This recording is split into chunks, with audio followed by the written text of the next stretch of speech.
কাজের এত চাপ, কি আর বলি।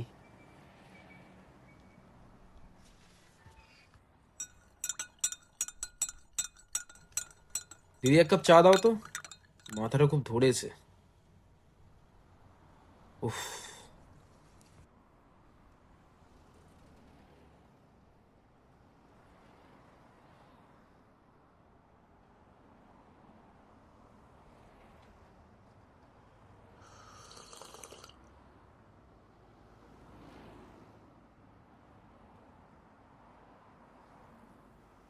দিদি, একটা চা দাও তো।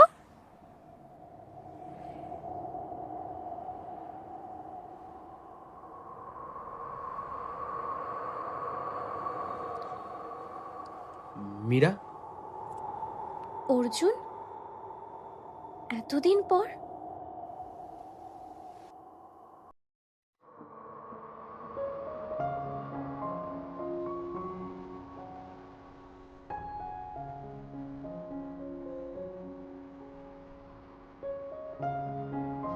তারপর বল, কেমন আছিস? প্রায় 1 যুগ পর। হ্যাঁ, সত্যি ভালোই আছি। তুই বল, কেমন আছিস? তোর কি চলছে? এই আগের মতোই, অফিস, কাজ, বাড়ি, এই নিয়ে চলছে আর কি। রিসেন্টলি একটা চাকরি জয়েন করেছি, বুঝলি, হেড এক্সিকিউটিভ পোস্টে। বাহ, তুই চাকরি নিয়ে কত চিন্তা করতিস বলতো।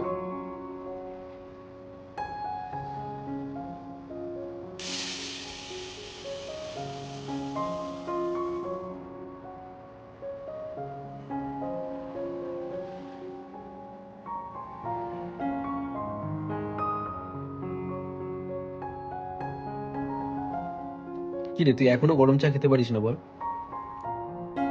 কিছু অভ্যাস থেকে যায়। এই তারপর তারপর তো মনে আছে, সেই কলেজ বাঙ্ক করে আমরা এখানে আড্ডা মারতে আসতাম, সেই দিনগুলোর কথা না খুব মিস করি, বুঝলি।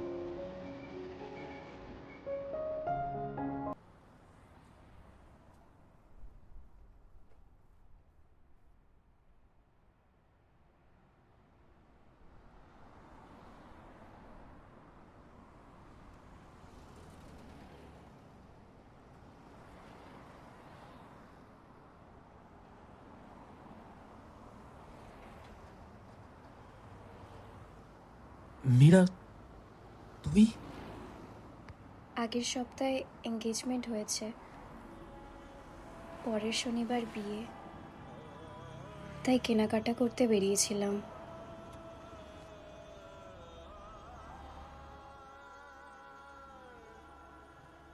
তবে আমাদের পথ কি সত্যি আলাদা হয়ে গেল?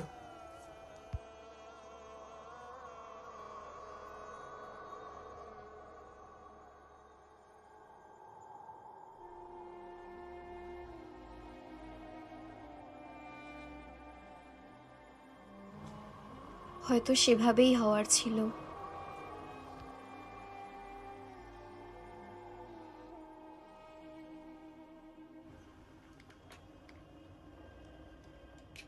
অদ্ভুত না, এতদিন পর ঠিক এখানেই হঠাৎ দেখা। হয়তো এটাই ঠিক সমাপ্তি ছিল।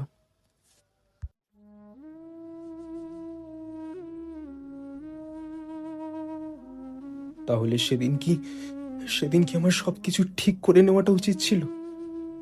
ও যখন আমার থেকে সেদিন মুখ ফিরিয়ে চলে যাচ্ছিল, সেদিন কি একবার একবার ওকে ডাকা উচিত ছিল? তাহলে হয়তো আজকের দিনটা আমাকে আর দেখতে হতো না। কিরে,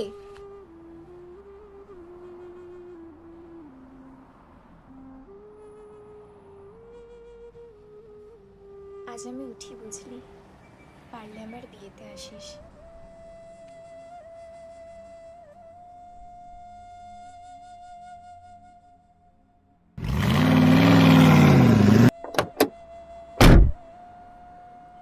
তোমাকে কতবার বলেছি এসব ইনভেস্টার্সের চব্বগুলো আমাকে না শুনতে হয় যেন। একটা কাজ নিজেরা করতে পারে না, ননসেন্স। মীরা, মীরা, তোমার ওদিকে হলো? টাইমও পেরিয়ে যাচ্ছে, তাড়াতাড়ি আসো, গাড়িতে ওঠো।